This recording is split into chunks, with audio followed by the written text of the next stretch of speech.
Hello and welcome to Junkball Media, a video series that's part review, part retrospective, but mostly just stuff. This video is on the USS Voyager, the spunky little ship that endured 7 long years of being stranded on Star Trek Voyager.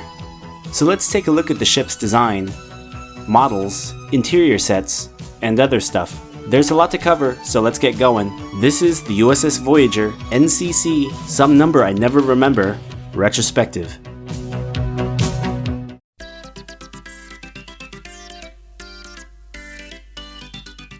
Starting with the design process, we gotta start with Rick Sternbach. His work while part of the Star Trek art department helped define the look for this entire era of Star Trek. You could say he wrote the book on Star Trek tech, because he wrote the book on Star Trek tech. He heavily contributed to designs ranging from props like the tricorder, pads, Geordi's visor, to a number of starships. And that only begins to sum up his contributions to the look and feel of this era of Star Trek.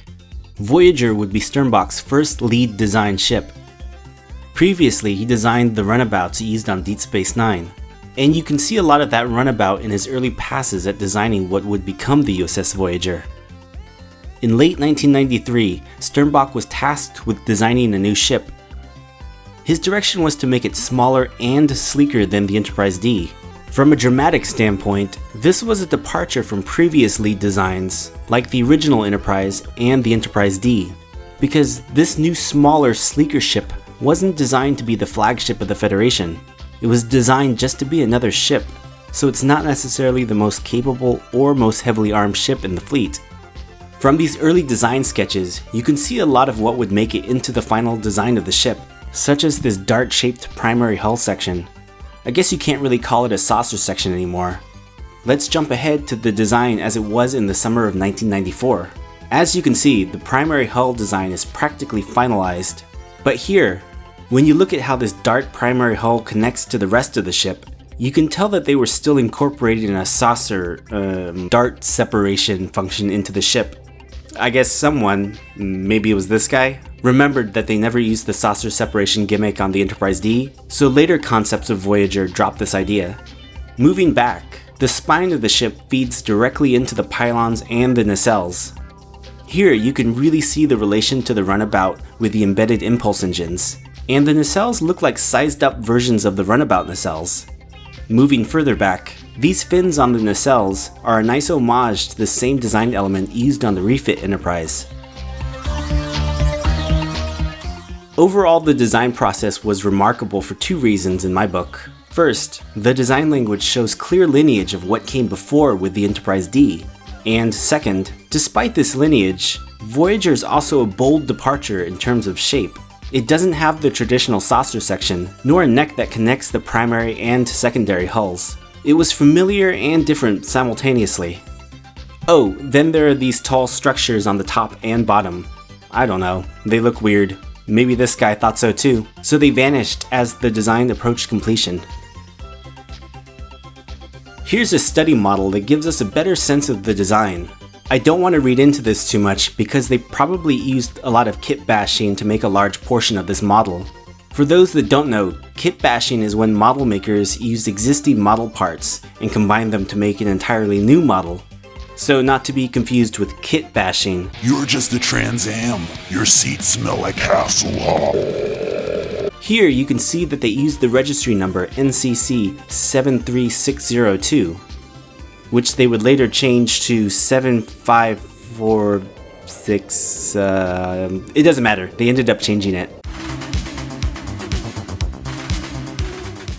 This final design is perfection. This should have been the Enterprise E. Obviously not this exactly, but this shape and design language upscaled into a larger ship should have been the Enterprise E. The finishing touch was giving it articulating nacelles. Maybe it was in response to this Next Gen episode, where they discovered that warp speed travel caused catastrophic environmental damage. Maybe this is like a Prius hybrid starship, or maybe enough people were like, warp drive caused environmental damage as a hoax orchestrated by, I don't know, the Romulans.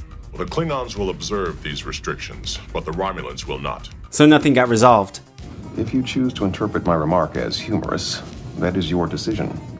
Whatever. The nacelles angled up before jumping to warp, for what that's worth.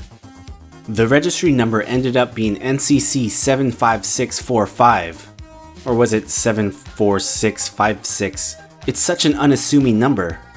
I reached out to Mike Okuda, who's basically contributed to every aspect of Star Trek over the decades. You could say he wrote the book on Star Trek. Because he wrote the book on Star Trek. Anyway, I reached out to him to see if there was any significance to the registry number NCC-74656. He responded saying he presented a range of registry numbers to producer Rick Berman based on when he approximated that Voyager would have launched. Beyond that, the final number was Berman's decision. Then I reached out to Berman, and he told me to f*** off. In any case, it appears that this number is just randomly chosen. A part of me actually likes this because Voyager is just another Federation ship. Voyager is basically the USS Grissom of the 24th century. It's just another science vessel that was caught in the wrong place at the wrong time.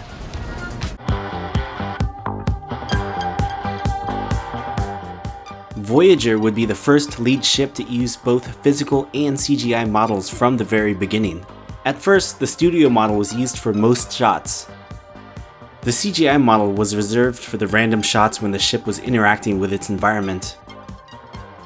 At first, the CGI model was fairly crude and really only suitable for wide shots. In the opening credits, during the final flyby banking shot, you can see these two dark squares on the ventral section of the ship. This was a glitch where those two texture panels didn't render properly. In later shots using the CGI model, where the proper texture panels loaded properly, those two squares aren't there. The CGI model would receive many enhancements over its 7 years on screen, and by the end, it was fairly difficult to tell the physical model from the CGI one. Here's a party trick that will impress no one. Voyager has a row of windows just below the shuttle bay hangar doors. On the physical model, the lights are off. On the CGI model, the lights are also off. These windows are lit on the CGI model. Also, there are random times when certain hull livery is missing. Notice this shot of the ventral side of the ship. The registry number should be here, but it's not. The greatest advantage of using CGI is being able to alter the ship more quickly and cheaply, such as this armor plating, or ejecting the escape pods, or the damage it takes during Year of Hell. In case you need a refresher, Voyager is taking damage from someone. This guy? And this pigtail falls on the ground. I don't know what's going on. And Voyager is destroyed. Alternate timeline, whatever. There's something about alternate timelines that makes Star Trek want to destroy ships. Alternate timeline. Alternate timeline. Alternate timeline. Alternate timeline. Alternate timeline. Alternate timeline. Alternate timeline. Alternate timeline. Alternate timeline. Seems I found myself on the voyage of the damned. Here's a shot of the CGI model in all its glory. There's a great article about the evolution of the CG model, along with some amazing images, on trekcore.com. The link is in the description. The studio model would eventually be sold at the 2006 Christie's auction for $110,000. Because you would too if you were rich.